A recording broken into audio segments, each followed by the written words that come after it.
दोस्तों, खुशलपुर गांव में हर साल होली के बाद बहुत बड़ा मेला लगता है, जहां हर तरह की वस्तुओं की खरीदी बिक्री होती है। दूर दूर से व्यापारी अपना दुकान लगाने यहां आते हैं। आज भी हर साल की तरह मेला लगा है। लोग बड़े उत्साह से खरीदारी कर रहे हैं और मेले का आनंद उठा रहे हैं। लेकिन आज इस मेले में किसी का घमंड टूटने वाला है। चलिए देखते हैं कौन किसको सबक सिखाता है। और हाँ, ऐसे ही अनोखी और मज़ेदार कहानियाँ देखने के लिए हमारे इस चैनल को ज़रूर सब्सक्राइब कीजिए। पड़ोस के गांव का विख्यात सुनार हीरामल अपने परिवार के साथ मेले का आनंद उठाने खुशहालपुर आया था। हीरामल की नज़र पारखी थी और हीरे सोने चांदी के बारे में उसका ज्ञान अव्वल था। एक ही नज़र में वो किसी भी धातु, पत्थर या हीरे का मूल्य पहचान जाता, लेकिन अपनी इस कुशलता पे उसे बड़ा घमंड था। अचानक हीरामल की बीवी का ध्यान सर्कस के तंबू की ओर जाता है।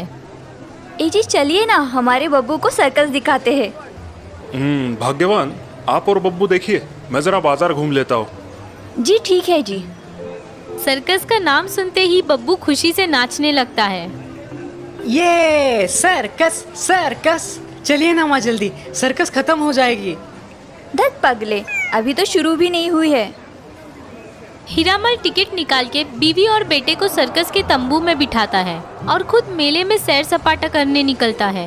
घूमते घूमते हीरामल एक कांच की चीजों के ठेले पे आता है, जहाँ काफी सारी कांच की वस्तुएं रखी हैं, जेवर, खिलौने, शीशे, आकर्षक बर्तन इत्यादि। हीरामल की नजर एक चमचमाते कांच के टुकड़े पर जाती है, जिसका आकार और चमक कुछ अलग ही है। ओह, ये तो बड़ी अनोखी चीज लग रही है। क्या दिखाओ सेठ? खिलौने, बर्तन, माला? वो कांच का टुकड़ा दिखाना। हीरामल उस चमचमाते कांच के टुकड़े को बारीकी से देखता है और समझ जाता है कि वो एक मूल्यवान हीरा है। बस थोड़े तराशने की जरूरत है। अरे भाई, ये कैसी सामान्य चीजें रखी है बेचने, कुछ अनोखी वस्तुएं रखते।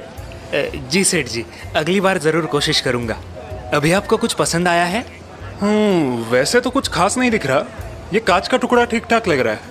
दीवान खाने में मेज पे रखूं तो थोड़ी शोभा बढ़ा देगा, बाकी तो कुछ काम का नहीं है। क्या कीमत है इसकी? जी ज्यादा नहीं, बस 20 रुपए। दुकानदार की बात सुन के हीरामल चौंक जाता है। बड़ा मूर्ख है ये आदमी, हीरे को मिट्टी के दाम में बेच रहा है। मैं इसे और कम दाम में पटा के पैसे बचाता हूँ। अरे क्या भाई, इस कांच के टुकड़े के 20 रुपए मांग रहे हो?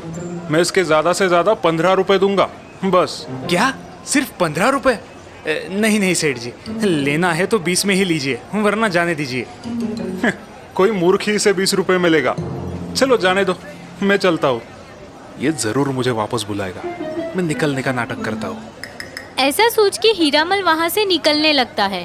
कुछ दूर आने के बाद वो फिर से मुड़ के देखता है, लेकिन दुकानदार अपने काम में व्यस्त दिखाई देता है। हीरामल सोच में पड़ता है। थोड़ी देर बाद फिर से यहाँ चक्कर लगाता हूँ। ये मूर्ख जरूर 15 रुपए में वो हीरा बेचेगा। हीरामल मेले में अन्य ठेलों पर घूमता है और कुछ न कुछ खरीदी करता है। कुछ देर बाद हीरामल अपनी बीवी और बेटे को लेने सर्कस के तंबू के यहाँ आता है। अजी, अब घर चलते हैं, काफी समय हुआ है। पहले ये तो बताइए, सर्कस कैसी थी? बहुत बढ़िया पिताजी, बहुत मजा आया, मुझे फिर देखनी है। हाँ हाँ, क्यों नहीं, फिर आएंगे हम। चलो अब घर चलते हैं। आप लोग टांगे में बैठो, मैं अभी आता हूँ। हीरामल अपनी बीवी और बेटे को टांगे में बिठाता है और फिर से उस कांच के ठेले पे आता है। बोलिए सेठ, अब क्या दिखाऊं? कुछ खास तो है नहीं तुम्हारी दुकान में। उस कांच के टुकड़े का सही दाम बोल दो, मैं खरीद लेता हूँ। जी वो टुकड़ा, वो तो मैंने बेच दिया अभी थोड़ी देर पहले। दुकानदार की बात सुन के हीरामल चौंक जाता है। क्या, तुमने वो टुकड़ा बेच दिया? कितने में? जी पूरे 25 रुपयों में। मेरा तो दिन बन गया। दुकानदार ने बताई कीमत सुन के हीरामल गुस्से से तिलमिलाता है।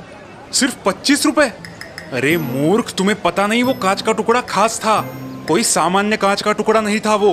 तुम्हें पता भी नहीं है तुम्हारा कितना बड़ा नुकसान हुआ है। इतनी बड़ी बेवकूफी करके अब हंस रहे हो? सेठ जी, बुरा मत मानिए, लेकिन सबसे बड़े मूर्ख तो आप है, मैं नहीं। दुकानदार की बात सुन के हीरामल फिर से आग बबूला होता है। ए मूर्ख, तुम्हें शायद पता नहीं है मैं कौन हूँ। हीरामल व्यापारी हूँ मैं, हीरामल। सोने चांदी की 5 दुकानें हैं मेरी पड़ोस के गांव में। सोने, चांदी और हीरे की परख करने में मेरा हाथ कोई नहीं पकड़ सकता। एक ही नजर में भांप लेता हूँ वस्तु का मोल। खुद मूर्खता की है और मुझे मूर्ख कह रहा है। तुम्हें पता भी है उस कांच के टुकड़े की असली कीमत क्या थी? हीरामल को इतना गुस्सा हुआ देख दुकानदार अचरज में पड़ता है। क्या थी? अरे 1 लाख का टुकड़ा था वो, 1 लाख का, और तूने मिट्टी के भाव में बेच दिया। तेरे जैसा मूर्ख इस दुनिया में कोई नहीं है। हीरामल की बात सुन के दुकानदार थोड़ा सा सोच में पड़ता है और फिर मुस्कुराते हुए कहता है, सेठ जी माना कि मैं मूर्ख हूँ, लेकिन दुनिया के सबसे बड़े मूर्ख तो आप ही है, महामूर्ख। दुकानदार की बात सुन के हीरामल फिर से आग बबूला होता है। क्या कहा? तुम्हारी इतनी हिम्मत, मुझे महामूर्ख कहते हो? और नहीं तो क्या, मैंने तो वो टुकड़ा 25 रुपए में बेचा और कुछ तो मुनाफा कमाया, लेकिन आपने सिर्फ 5 रुपए के मुनाफे के लिए 1 लाख का हीरा हाथ से गवा दिया, वो भी उसका असली मूल्य जानते हुए। तो अब आप ही बताइए, महामूर्ख मैं हूँ या आप? दुकानदार की बात सुन के हीरामल को अपनी मूर्खता का एहसास होता है और वो निराश होकर वहाँ से चुपचाप चला जाता है। ये सही कह रहा है, मैं ही महामूर्ख हूँ। 5 रुपए बचाने की लालच में मैंने लाखों की चीज गवा दी। आज इस दुकानदार ने मेरा घमंड तोड़ दिया।